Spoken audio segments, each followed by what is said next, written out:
क्या है कि हमारे मन को इधर उधर ले जाती है, इसलिए हमें इनके वश में नहीं रहना चाहिए। आंख जो है पवित्र रखना चाहिए, कान पवित्र रखना चाहिए, इसलिए कि हमारे अंदर कोई पाप पहले प्रवेश करता है तो आंखों से करता है या कान से प्रवेश करता है। इस प्रकार अब धुंधकारी प्रतिदिन इस प्रकार से वो करता था, वो अपने कर्मों के कारण मर गया। और यहाँ पर गोकर्ण जी ने आधी रात्रि में क्या देखा, निराकार से साकार के रूप में बदल दिया।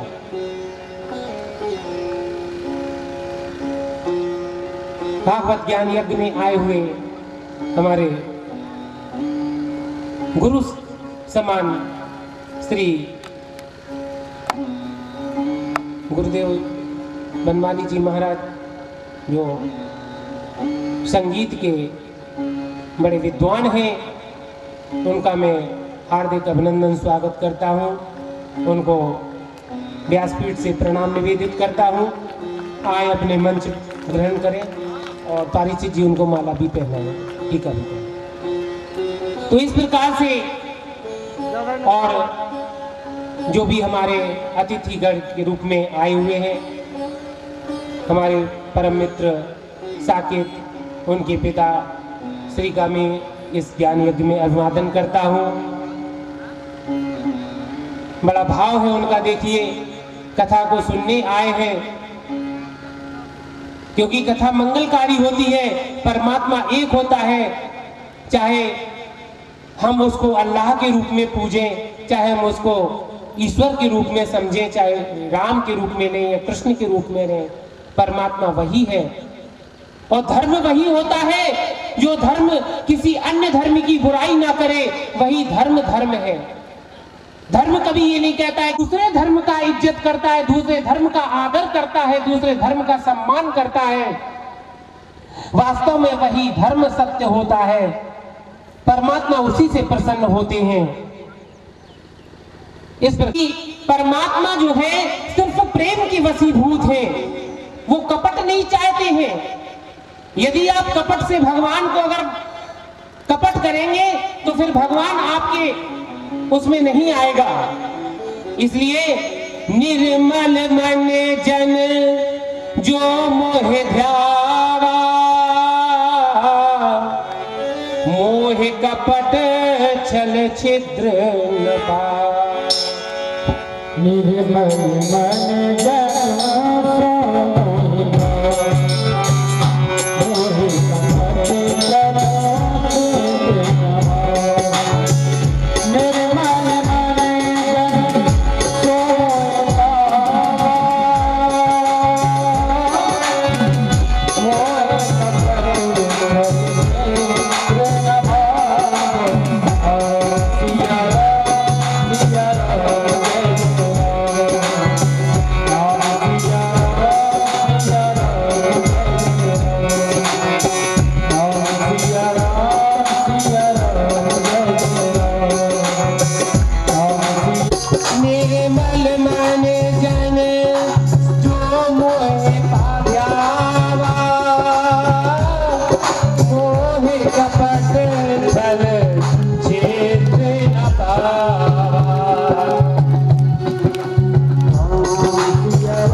नयन जो वो है ध्यावा, निर्मल मन से जो व्यक्ति मुझको भजन चित्र को पसंद नहीं करता, सन्मुख होए जीव मोहि जबहि, जब मेरे सामने आदमी आ जाता है तो मैं उसका कल्याण कर देता हूँ।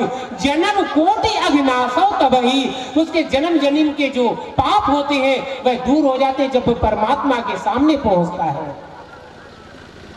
तो ये परमात्मा की कृपा होती है।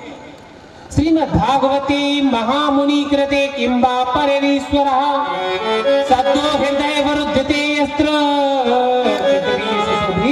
दक्षिण पिबत भागवतम रसमालयम भोरो रसिका भुवि भावुका। अच्छा, ये जो श्रीमद् भागवत कथा है ना, निगम कल्प, निगम माने होता है वेद, वेदों का सार है। निगम कल्प रोर गलितम फलम, ये वेदों का पका हुआ फल है। इस पके हुए फल में ना तो गूदा है ना गुठली है, इसमें रस ही रस है। निगम कल्प रोर गलितम फलम, सुख मुखाद व्रत, सुख रूपी तोते के मुख से चोंच से लग जाने के कारण यह अमृत हो गया है। पिबत भागवतम रसमालयम, इसका रसमाला रस का घर है। इसको पीने से, इस अमृत को पीने से व्यक्ति को सभी दुखों से वह दूर हो जाता है। इसलिए इसको बार बार मुहुर मुहुर रसिका भुवि, ये नहीं कहना चाहिए महाराज कथा तो सुन ली, पहले भी सुन ली। कथा कभी भी जब सुनो जब ताजी रहती है, तब ये भगवान का आनंद देती है। इसलिए कथा बड़े प्रेम से और बड़े भाव से सुनना चाहिए। तो भागवत जो है भगवान का ही स्वरूप है, क्योंकि तिरोधाय प्रविष्टोयम श्रीमद् भागवतार्णवम तब स्वकाष्ठाम मधुनापेते। जब भगवान इस धरती से जा रहे थे तब वह इस भागवत रूपी ग्रंथ में समा गए। तिरोधाय प्रविष्टोयम श्रीमद् भागवतार्णवम, ये आरणव है, भागवत रूपी आरणव में भगवान समा गए हैं। ये शब्द रूपी ब्रह्म साक्षात भगवान आपके सामने बैठे हुए हैं। इसको कभी पुस्तक मत समझना, ये पुस्तक है। भागवत, भागवताचार्य और भागवत में और भगवान में कोई अंतर नहीं होता है। जो भागवत होती है वही भगवान होते हैं, जो भगवान होते हैं वही भागवत कथा वाचक होता है, और जो भागवत कथा वाचक होता है वही भागवत होती है। इसलिए आपके अंदर जब तक भक्ति भाव नहीं आएगा, क्योंकि कहते हैं व्यासाय विष्णु रूपाय धीमहि, तो व्यास जो होता है वो विष्णु का रूप होता है, भगवान का स्वरूप होता है। इसलिए यदि कथा का पूर्ण लाभ लेना होता है तो व्यास में कभी ये मत सोचना कि ये हमारे घर का है, परिवार का है, कुटुंब का है, गांव का है, साथी है, संगी है, साथ में खेलने वाला है। नहीं, ये शरीर आपका हो सकता है, लेकिन ये जब व्यास मंच पे बैठा होता है तो ये शरीर ना आपका पुत्र है, ना आपका भतीजा है, ना आपका भाई है, ना आपका सखा है, ये परमात्मा का अंश है। इसलिए व्यासाय विष्णु रूपाय धीमहि, विष्णु को, व्यास को विष्णु रूप समझना चाहिए। ये मैं नहीं बोल रहा हूं, ये भागवत बोल रही है, ये हम नहीं बोल रहे हैं, ये संसार नहीं बोल रहा है, ये सांसारिक व्यक्ति नहीं बोल रहा है। ये बोलने वाला शब्द ब्रह्म है, ये भगवत वाणी है, ये हम नहीं कह रहे हैं, ये सूत जी महाराज कह रहे हैं। सूत जाना, अब देखिए सूत जी महाराज कहते हैं नेमि से सूत माशी, नेमि से सूत अन्वि से क्षेत्रे ऋषिया सोन का दया सत्य स्वर्गाय लोकाय सहस्र सममासत। एक बार नैमिसारण्य में सौनकादि ऋषि जब सूत जी से कथा सुन रहे थे तो सौनकादि ऋषियों से सूत जी महाराज ने प्रश्न किया। देखिए, अब कथा शुरू हो रही है। अभी तक तो आपने महात्मा सुना, अब कथा इस क्षण से शुरू हो रही है, ध्यान रखना। और ये कथा भी बहुत जल्दी, आप टेंशन मत लेना, समय से थोड़ा बहुत आगे पीछे 10-15 मिनट हो जाए, ज्यादा नहीं होगी। जितना आपने लेट किया है उतना लेट होना चाहिए वैसे तो, क्योंकि लेट करोगे तो तुम लेट होगे। हमें कथा का पूरा समय चाहिए। कल से 12 बजे आप सब दुनिया का काम, महाराज जी ध्यान रखना, पूरा आपका पूजन हमारे ब्राह्मण देवता के द्वारा संपन्न जल्दी से जल्दी हो जाएगा। आप इनके आज्ञा अनुसार समय का ध्यान रखें ताकि कथा समय पर संपन्न हो, समय पर विराम हो। तो क्या हुआ कि अब कथा आरंभ हो रही है। तो कथा देखिए, सौनकादि ऋषि ने पूछा, ध्यान से समझो सभी लोग, क्या पूछा? देखो, ये कथा है। कथा में जब सूत जी महाराज बैठते थे और सुखदेव जी महाराज बैठते थे तो बड़े बड़े जो ऋषि मुनि होते थे, यहां तक कि उनके जो दादा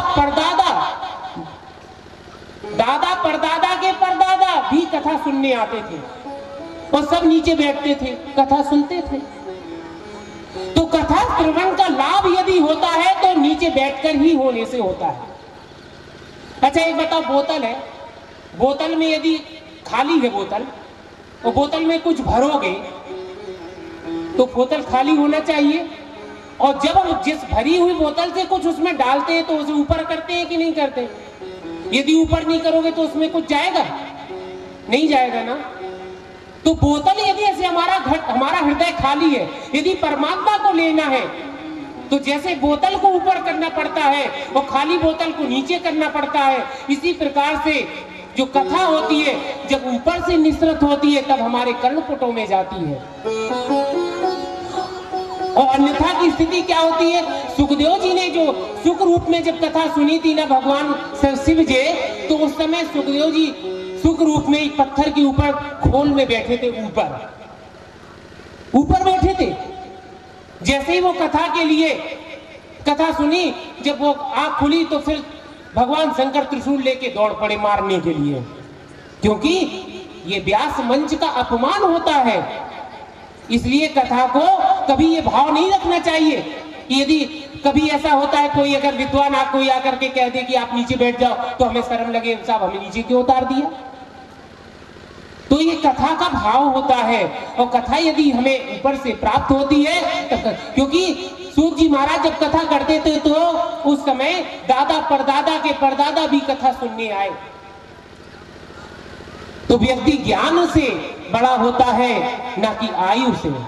धन वृद्धा वयो वृद्धा विद्या वृद्धा तथैव च ते सर्वे ज्ञान वृद्धस्तस्य किंकरः शिष्य किंकरः।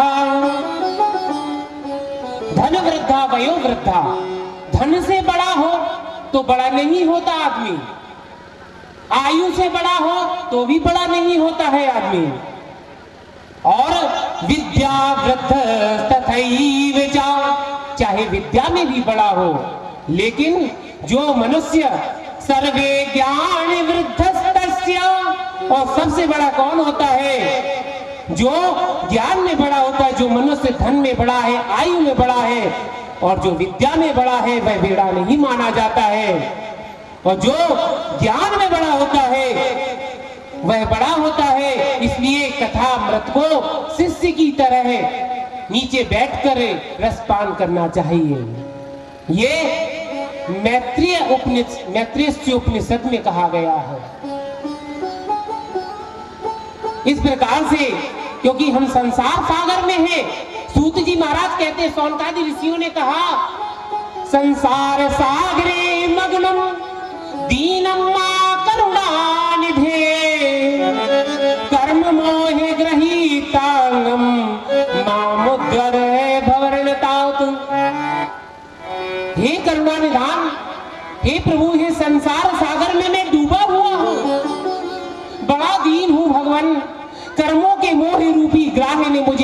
रखा है। आप संसार सागर से मेरा उद्धार कीजिए भगवान। मेरा यह मनोरथ आप बिना किसी विघ्न बाधा के सांग पांग पूरा करे। हे केशव, मैं आपका दास हूँ।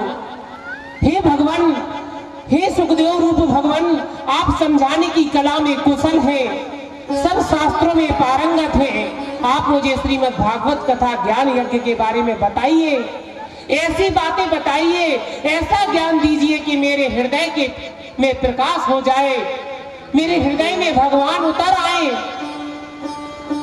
सूत जी महाराज से सुखदेव सौनक जी महाराज कहते हैं, सौनक जी कहते हैं 6 प्रश्न किए हैं। उन 6 प्रश्न को ध्यान से सुनना। कौन कौन से प्रश्न किए हैं? शास्त्रों पहला प्रश्न किया, क्या प्रश्न किया? शास्त्रों में, पुराणों में कलयुगी जीवों के परम कल्याण का सहज साधन क्या है, आप ये निश्चित करके बताएं। हे भगवान, ये कलयुग है, कलयुग में कैसे हम जो है भगवान के सहजता को प्राप्त करें, कैसे जाने कि भगवान कौन है, क्या है। शास्त्र भी बहुत से, दूसरा प्रश्न किया है कि शास्त्र तो बहुत है, वेद पुराण बहुत है। देखो ग्रंथ कितने हैं? 4 वेद, 4 जो है उनके उपवेद, 108 उपनिषद, 6 शास्त्र और 18 पुराण, बहुत सारे ग्रंथ हैं, कई संहिताएं हैं। इन सब से जो है यदि हम पढ़ेंगे तो ये जीवन छोटा पड़ जाएगा। इस जीवन को कई जन्म लेने पड़ेंगे जब पूरा हो पाएगा। कोई भी व्यक्ति पूर्ण ज्ञानी नहीं हो सकता है। इस शरीर से भी आगे कई महात्मा, कई विद्वान हैं जिनके यह शरीर धूल का कण भी नहीं है, उनके चरणों की धूल का कण भी नहीं है। ये उद्दंडता पूर्वक आपके सामने बैठ करके कथा कर रहा है, कथा निकाल रहा है वाणी से, लेकिन कथा भगवत वाणी है। मुझ में कथा करने का सामर्थ्य नहीं है।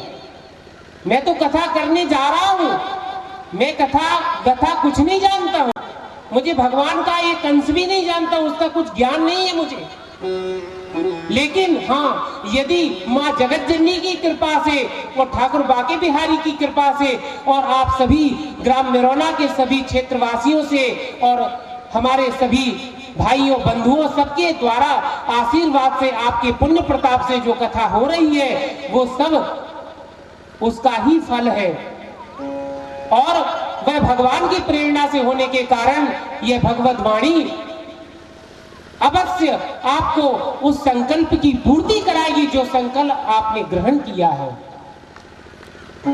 इसलिए मैं बालक स्वरूप हूं, आप वृद्ध हैं, बूढ़े हैं, उम्र में बड़े हैं, माताएं हैं, भाई पिता, सभी जितने भी चराचर जीव जंतु हैं, उन सबको मैं प्रणाम करते हुए उनसे क्षमा याचना करता हूं। इस कथा में जो भी गलतियां हो जाएं तो बालक समझ करके क्षमा कर देना, यही मेरी प्रार्थना है आपसे।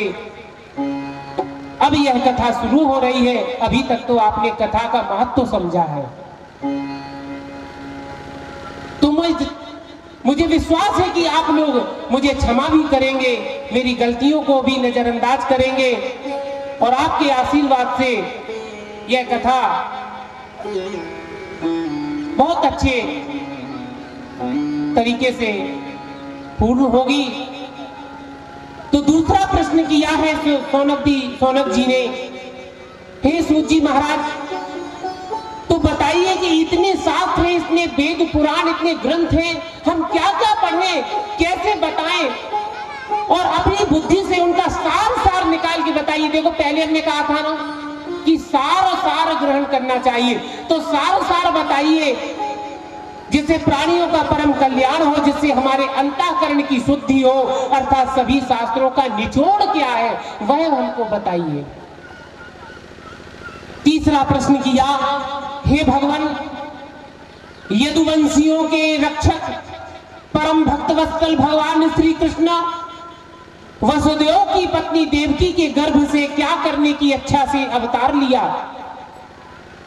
चौथा प्रश्न किया, हे सूत जी महाराज, आप भगवान आप जो है भगवान की मंगलमयी अवतार कथा का वर्णन कीजिए। कथाएं तो बहुत हैं, बल्कि अवतार का नाम भी बताइए और काम भी बताइए।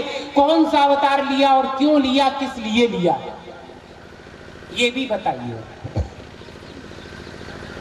धर्म रक्षक ब्राह्मण भक्त योग योगेश्वर भगवान श्री कृष्ण के पधार जाने के बाद में धर्म ने किसकी शरण ली? हे भगवान, ये भी बताइए कि भागवत किस युग में किस स्थान पर हुई और किस कारण से उद्भव हुई? व्यास जी ने किस दशा में किसकी प्रेरणा से परमहंस संहिता का निर्माण किया? इस प्रकार से भगवान जो है का साक्षात्कार करने के लिए सौनकादि ऋषि सौनक जी ने प्रश्न किए हैं। सूत जी महाराज कहते हैं, बेटा ध्यान से सुनो, तुमने बहुत बढ़िया प्रश्न किया है। इस प्रश्न का मैं क्रम से उत्तर दूंगा। थोड़ा देखो, अब एक बात ध्यान रखिए, सूत जी महाराज से प्रश्न किए, लगातार 6 कर दिए। एक प्रश्न नहीं, 2 प्रश्न नहीं, 3 नहीं, 6 प्रश्न। अब देखो ये क्या है, कला है। 6 प्रश्न पता है क्यों किए? क्योंकि इसलिए किए हैं कि कहीं सूत जी महाराज एक ही प्रश्न का उत्तर ना दे पाए। पूरे प्रश्न के उत्तर देंगे तो काफी समय हो जाएगा ठहरने में। अब सूत जी महाराज ने जब कथा प्रारंभ की तो सूत जी महाराज कहते हैं, राजन सौनक जी, आपने संपूर्ण विश्व के कल्याण के लिए बहुत ही सुंदर कथा, सुंदर ही प्रश्न किया है। क्योंकि ये प्रश्न श्री कृष्ण के संबंध में है। इससे भली भांति आत्मशुद्धि होती है। मनुष्यों के लिए सर्वश्रेष्ठ धर्म यही है कि कृष्ण की भक्ति हो। और भक्ति कैसी हो? भक्ति हो निष्काम, नित्य निरंतर बनी रहे, जिसके फलस्वरूप निष्काम ज्ञान व वैराग्य का आविर्भाव होता हो। धर्म का ठीक ठीक अनुष्ठान करने पर भी यदि भगवान की लीला कथा के प्रति अनुराग ना हो तो वह केवल श्रम ही श्रम है। इसलिए धर्म का फल है मोक्ष, और उसकी सार्थकता अर्थ प्राप्ति में ही नहीं होती है। भोग विलास ही इसका फल नहीं है। भोग विलास का फल होता है इंद्रियों को तृप्त करना। उसका प्रयोजन है जीवन का निर्वाह। जीवन का फल है तत्व जिज्ञासा। इसलिए मनुष्य जन्म की सफलता यही है कि उसे तत्व ज्ञान हो, तत्ववेत्ता हो। उपनिषद में इसी ज्ञान को ब्रह्म ज्ञान कहा गया है। शास्त्रों में इसे परमात्मा ज्ञान कहा गया है और पुराणों में इसे ईश्वर बोध कहा गया है। एको देवा सर्वभूतेषु गूढ़ा सर्वान्तर्यामी सर्वभूतादिवास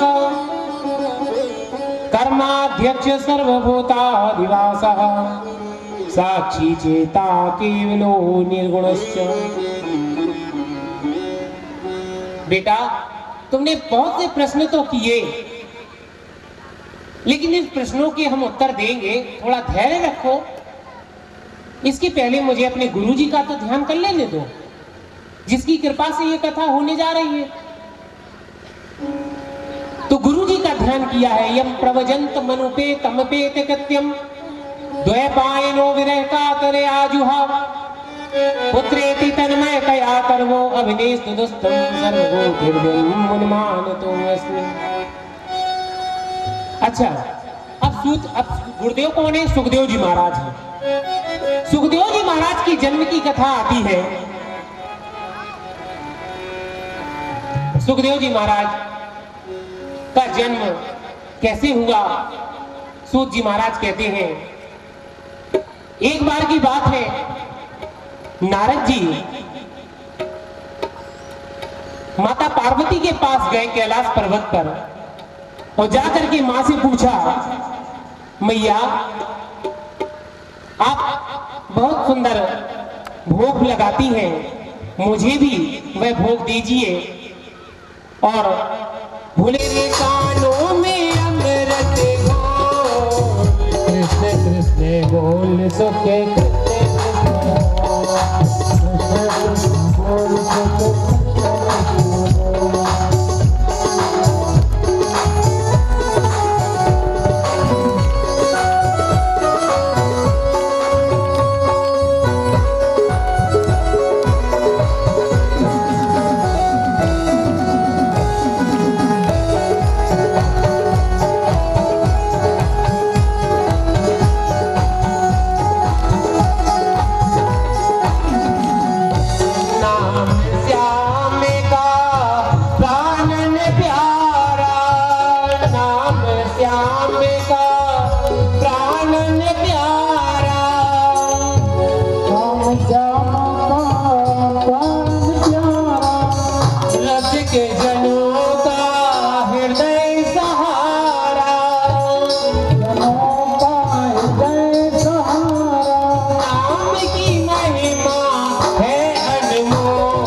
सुखे कृष्ण कृष्ण बोल कृष्ण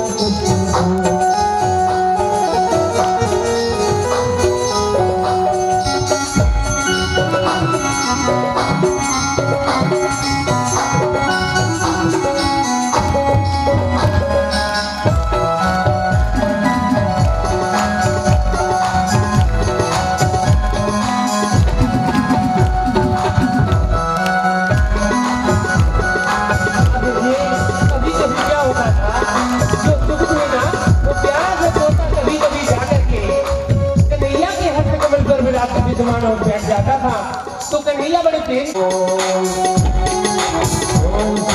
राधा राधा बोल, राधा राधा बोल सुखे राधा राधा बोल, राधा राधा बोल सुखे राधा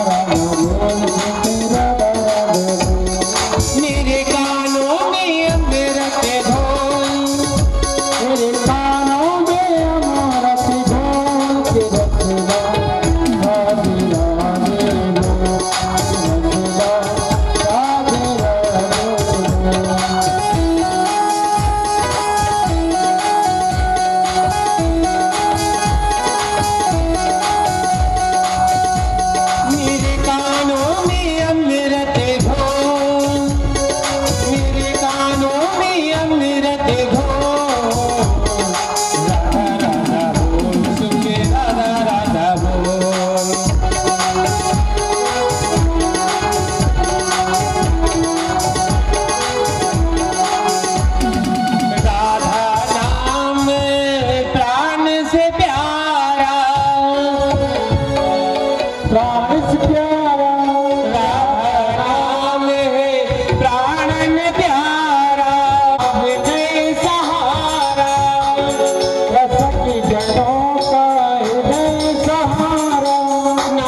राधे बोल। सुखदेव जी महाराज जब सुख के रूप में भगवान कन्हैया के भवन में रहते थे तो भगवान ने सुखदेव जी से कहा कि जाओ तुम आगे जाकर के कलयुग में जाकर के भक्ति का प्रचार प्रसार करो। उनकी आज्ञा से सुखदेव जी यहाँ पर आए और आकर के भगवान शिव के कैलाश पर्वत पर आकर के भ्रूण के रूप में जब विद्यमान थे, मैया से कहा, मैया देवी हम कथा करेंगे, आप कथा सुनना। जैसे ही कथा श्रवण होती है, मैया से कहा कि देखो धीरे धीरे जब कथा हम करेंगे तो कथा में हुंका भरती जाना। अब कथा में हुंका भरती जाना जिससे मैं कथा में ही रहूं। देखो कथा बहुत जल्दी समाप्त होगी, सिर्फ सुखदेव जी का जन्म हो जाने दो और कोई बात नहीं है। कथा शीघ्र ही विश्राम होगा। 5:06 है, थोड़ा सा समय और लगेगा, ज्यादा समय नहीं लेंगे। तो सुखदेव जी महाराज यहाँ पर पार्वती जी कथा सुनती हैं, भगवान कथा सुनाते हैं। सुनते सुनते मैया को नींद आ गई और उसकी जगह अब सुखदेव जी ने सुख रूप में जो भ्रूण था वह बाहर निकल आया। उसने सोचा कि माँ को तो नींद आ रही है और कथा अब रास पंचाध्यायी की हो रही है, महाराज की कथा होने जा रही है और मैया सो गई। और मैया सो जाएंगी, कहीं भोले बाबा जग गए तो फिर कथा बेकार, कथा ही बीच में डिस्टर्ब हो जाएगी और पता नहीं भोले बाबा फिर कथा करेंगे या नहीं करेंगे। तो इसलिए कि कथा अनवरत चलती रहे, तो पार्वती मैया हुंका भरने लगी। पार्वती मैया की जगह जो सुख था, वह सुख का बच्चा जो है शिशु, वह हुंका भरने लगा, ऐसा करते जा। अब जैसे ही कथा समाप्त हुई, भगवान कथा करते जा रहे, हरि अनंत हरि कथा अनंता, गावहे सुनय सभी विधि सब संता। जब उन्होंने ये कहा, अंत में कहा, बोलो राम राजा सरकार की जय। इतने में जैसे ही आंख खुली है तो वहां पर देखा कि मैया सो रही है। अब तो भोले बाबा को क्रोध आ गया, उन्होंने अगल बगल देखा, यहाँ वहां दृष्टि डाली तो देखा एक पत्थर की एक कूटर में एक सुख का छोटा सा बच्चा बैठा हुआ हुंका भर रहा था। भगवान ने तुरंत त्रिशूल उठाया, उसको मारने के लिए दौड़े, भागता भागता बेचारा वहां से चला। और अब इधर सूत जी महाराज से प्रश्न कर रहे हैं सौनक जी कि प्रभु ये बताइए कि जब कोई बच्चा अंडे से निकलता है, अंडे से, तो उसके लिए जो पक्षी होता है वो उसको अंडे को सेता है, और बिना से जो है ये बच्चा कैसे बाहर आ गया। तो देखो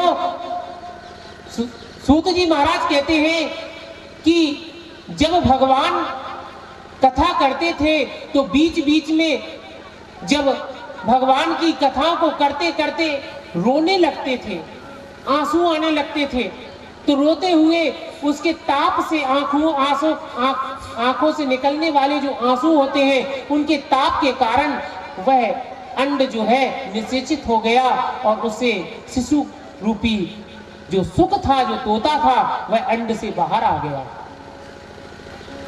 अच्छा, भगवान को क्रोध भी इसलिए आया क्योंकि वह शिशु ऊपर से कथा सुन रहा था, भगवान नीचे बैठे हुए थे, इसलिए भी भगवान को क्रोध आया। भगवान ने पीछा किया, पीछा करते करते वह भागा, भागते भागते वह कहां पहुंचा?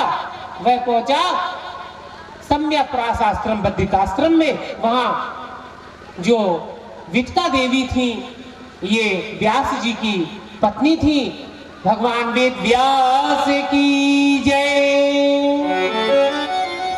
वहां जाकर के विटका मैया के गोद में जाकर के बैठ गया और वहां से उनके सूक्ष्म रूप में कर्ण के माध्यम से गर्भ में प्रवेश कर गया।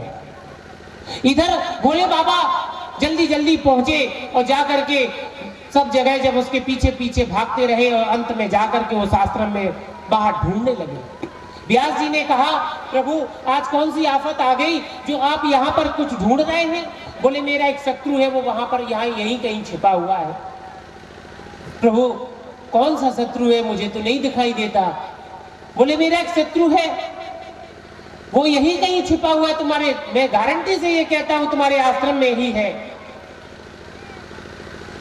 भगवान वेद व्यास ने अपने अंतर मन से ध्यान किया, जब समझा कि सुखदेव व्यास के रूप में सुखदेव जो है गर्भ में आ गए हैं, उन्होंने भोले बाबा से कहा, प्रभु ये बताओ इस कथा को सुन, आपने उसने अपराध क्या किया?